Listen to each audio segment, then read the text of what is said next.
What's up, Jays Nation? We need to talk about something that happened this week that has a lot of people confused, and honestly, I think it's way more significant than most people realize. The Blue Jays just outrighted Yariel Rodriguez off the 40-man roster, but here's the twist. He's still in the organization, he cleared waivers, he's heading to AAA Buffalo, and he's going to have to earn his way back onto the roster through spring training.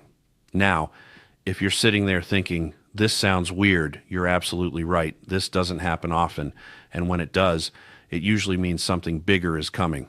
So let's break down what this move actually tells us about what Toronto is planning, because I don't think this is just some random roster management. I think the Blue Jays are setting something up.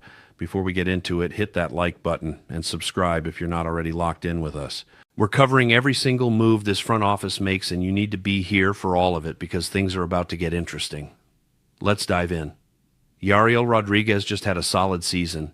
He threw 73 innings with a 3.08 ERA and a 1.15 WHIP. Those are legitimately good numbers, especially compared to the year before when he was sitting at a 4.5 ERA. So this isn't a situation where the guy was struggling and needed to be removed from the roster. He was actually producing at a level that most teams would want in their bullpen. So why would Toronto outright him and clear his spot off the 40-man? That's the question everyone's asking, and the answer has to be that something bigger is in the works. You don't make this kind of move unless you're preparing to add someone significant, whether that's through free agency, a trade, or the Rule 5 draft. Let's talk about the timing here because the winter meetings are happening right now, and that's when the most action goes down across baseball.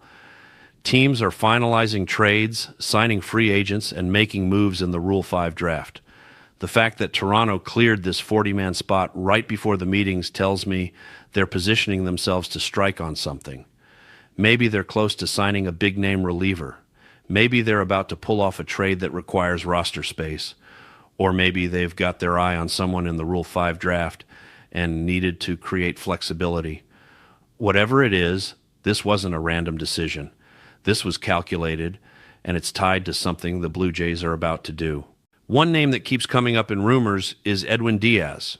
Toronto has been heavily linked to the elite closer, and if they're serious about adding him, they'd need to clear roster space first.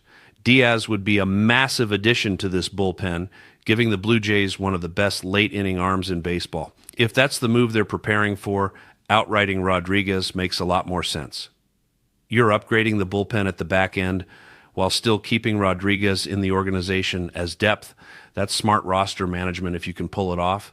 And if Rodriguez proves himself in AAA and forces his way back onto the roster, great. You've got even more bullpen depth. But right now, the priority is clearly upgrading the big league roster, and Rodriguez became the casualty of that. Another possibility is that Toronto is gearing up to finalize a trade. They've got a surplus of starting pitchers after signing Dylan Cease and with Shane Bieber deciding not to opt out. That creates trade opportunities where the Blue Jays could flip a starter for another impact bat or additional bullpen help. If they're close to completing a deal like that, they'd need to clear 40-man spots to accommodate incoming players. Outrighting Rodriguez gives them that flexibility without losing him entirely. He stays in the organization, ready to be called up if injuries hit or if he proves he deserves another shot. The Rule 5 draft is also happening this week, and that's another avenue where Toronto could be looking to add talent. If they've identified a player they want to select, they need an open 40-man spot to do it. The fact that they made this move right before the draft suggests they're at least exploring that option. The Rule 5 draft can be a sneaky way to add useful depth, and the Blue Jays have had success with it in the past. So don't sleep on that possibility. Now let's talk about what this means for Rodriguez himself. He's heading to AAA, and he's going to have to show up at spring training ready to compete.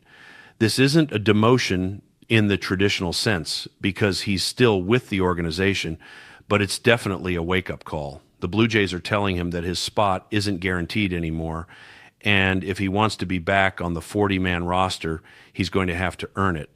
That's the reality of professional baseball. No one's job is safe, and if you're not producing or if the team needs your spot for someone else, you're going to get moved. Rodriguez has the talent to work his way back, but he's going to have to prove it. What's interesting here is that the Blue Jays supposedly had some room on their 40-man roster even before this move. They were sitting at 38 players, which means they technically had space to add someone without outrighting Rodriguez. So why do it? That tells me they're planning multiple moves, not just one. Maybe they're signing a free agent and making a trade. Maybe they're selecting someone in the Rule 5 draft and also bringing in another player through free agency. Whatever it is, Toronto is clearly preparing for a busy winter meetings, and they wanted maximum flexibility to operate. Let's also talk about the bigger picture here, because this move fits into what the Blue Jays have been doing all offseason. They've been aggressive. They signed Dylan Cease to a massive deal. They locked up Vladimir Guerrero long-term. They've been linked to Kyle Tucker, Cody Bellinger, Edwin Diaz, and now potentially players in the Rule 5 draft. This is a front office that's all in on winning right now, and they're making moves to support that goal. Outrighting Rodriguez is just one small piece of a much larger strategy, and I think we're going to see more moves from Toronto over the next few days that make this decision look even smarter in hindsight. One more thing worth mentioning is the Japanese free agent market. Kazuma Okamoto is available, and the Blue Jays have been linked to him as a potential third base option. He's hit 277 career home runs in the Japanese league, which is impressive power, but there are concerns about whether he can catch up to major league fastballs. That's a legitimate red flag, and it's something Toronto would need to evaluate carefully before committing money to him. Personally, I'm more interested in other Japanese players like Roki Sasaki, who feels like a sneaky move that could keep the Blue Jays competitive for years. But Okamoto is on their radar, and if they think he can translate his power to the majors, he could be another piece they add this offseason. The big question everyone's asking is whether the Blue Jays are about to sign Kyle Tucker or bring back Bo Bichette. Either move would require significant roster maneuvering, and clearing Rodriguez off the 40-man could be part of that preparation. If Toronto lands Tucker, that's a franchise-altering move that immediately makes them one of the most dangerous teams in the American League. If they bring back Bichette, they're doubling down on their current core and betting that continuity will lead to championships. Either way, the next few days are going to be massive for this organization. So here's where we're at. The Blue Jays outrighted Yariel Rodriguez, clearing a 40-man spot right before the winter meetings. That's not a coincidence. Something is coming, whether it's a free agent signing, a trade, or a Rule 5 draft selection. Toronto is positioning itself to make moves, and Rodriguez became the piece they were willing to sacrifice to create flexibility. He's still in the organization, and he'll have a chance to prove he belongs back on the roster. But for now, the focus is on upgrading the big league club. And based on everything we've seen from this front office, I think we're about to see some major additions over the next few days. Jays Nation, this is just the beginning. The winter meetings are here, and the Blue Jays are ready to make noise. Stay locked in with us because we're covering every development as it happens. Hit that like button, drop a subscribe, and let's keep building this community together. Thanks for being here. Let's go Blue Jays.